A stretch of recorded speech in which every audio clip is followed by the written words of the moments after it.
Hello, hello, hello.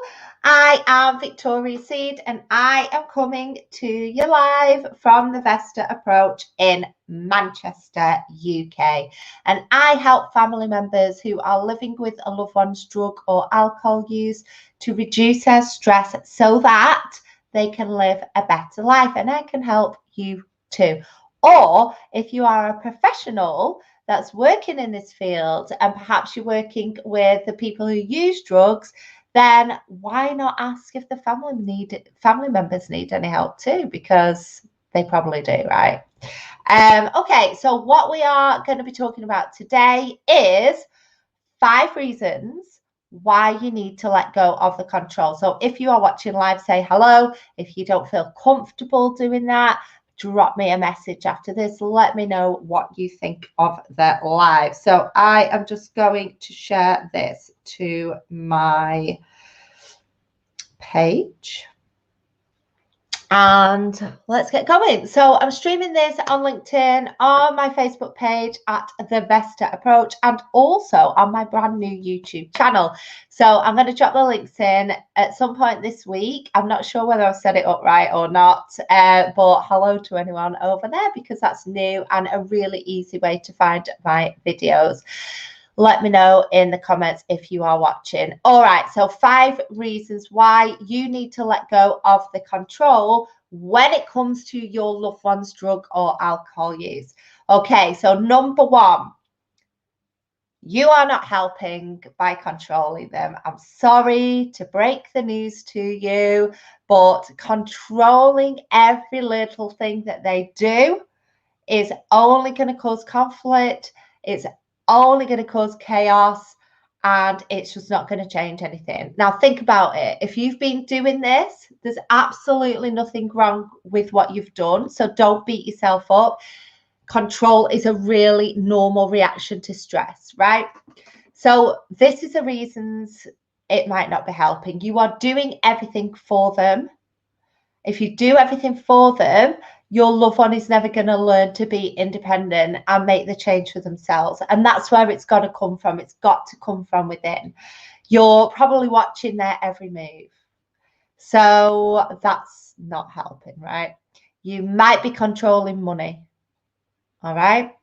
But yeah, there might be times where you might need to do this, especially if it's down to your family finances and things like that. That's fine. But the best way of doing that is to decide how much your loved one needs to contribute and to make sure you get that money. And what they do with the rest of it, if there is any, is down to them. Yeah. If there's not even enough money to support you within the household or in your relationship or with whatever, then you need to have a conversation about that. You might be drug testing or alcohol testing them. I can't tell you the amount of people who use drugs and alcohol that know how to fiddle those tests, right?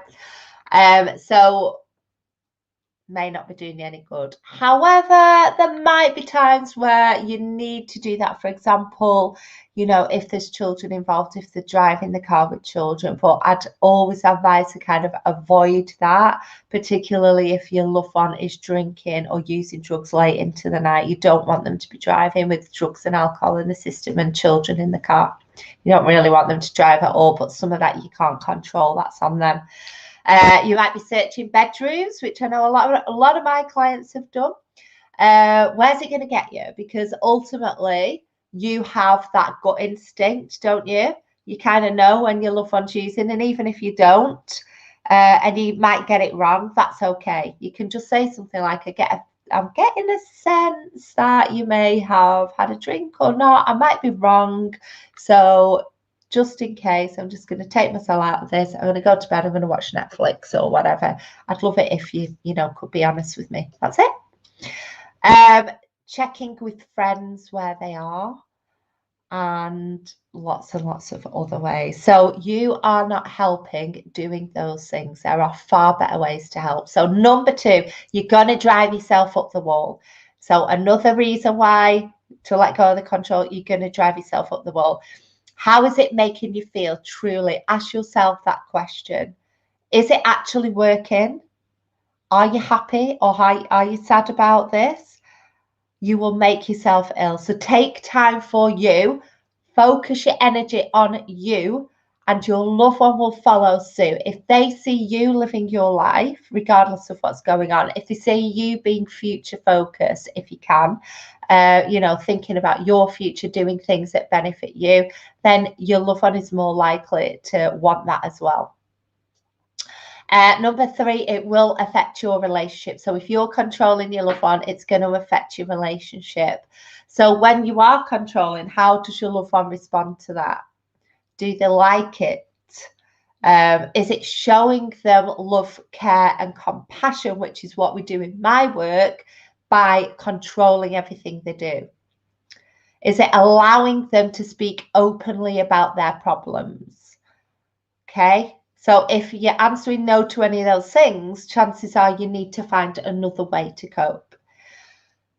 Number 4, it will not stop them using their substance. The only way your loved one is going to stop or think about stopping their substance, we can't guarantee it. We cannot guarantee that. That's why it's important to focus on your recovery and not your loved ones, okay? But the only way they're going to stop it or think about stopping if they experience the natural consequences of it. If you are controlling everything, then you are preventing those consequences from happening. Does that make sense? So if you do absolutely everything for your loved one and you are controlling everything to try and minimize the impact, your loved one's not going to change because they aren't experiencing the impact of it. So as an example, over lockdown, I put weight on. I didn't really care. So normally, like, put a bit on at Christmas, lose a bit in spring, might put a little bit more on at the end of summer, lose a bit, put a bit more on at Christmas, right? Last year, it wasn't important to me to change. I didn't have any consequences. I didn't have to go anywhere. I didn't have to put certain clothes on, right? I didn't do anything. But now it's important to me because the consequence for me is that I want to go places and wear the clothes that I was wearing pre-lockdown. I don't want to buy another size up. Right? I don't want overhang hanging over my clothes or fat splurging out everywhere. So then it becomes important because there's a consequence to it.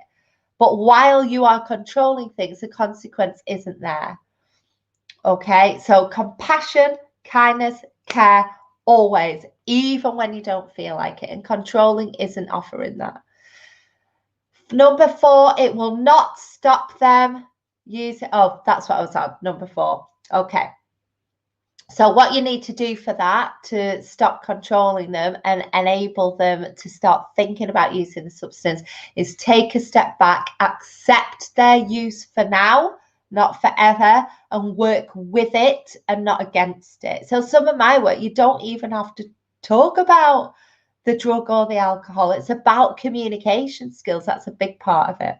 So number 5, the 5th reason why you need to stop the control is communicate, don't control. Like I've just said, a big part of the work I do with people is around communication.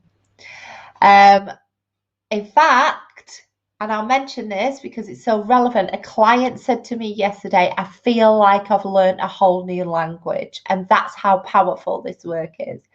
So if you want to reduce stress, live the life you deserve, and have the best chance of getting your loved one into treatment, you need to learn to communicate in a different way. And I'm not saying you absolutely SHIT it, but we all can improve here. All right. So you might think you're having those lovely conversations with them, but they're probably at the wrong time when they're intoxicated. You might feel like you're getting your point across, but you're nagging, you're pleading, you're moaning, you're shouting, you're crying, right? It's too emotionally entrenched. So your loved one's not going to respond to it. You're just going to be in chaos all the time. So there's lots and lots of different things that people do, and it's subtle. So through getting somebody to help you, then you can unravel that. It isn't going to happen if you're spending all your energy controlling. So positive communication doesn't come from control. You need to look after you, focus on your needs, and ask for help. And I have a free download, 10 Ways to Family Recovery.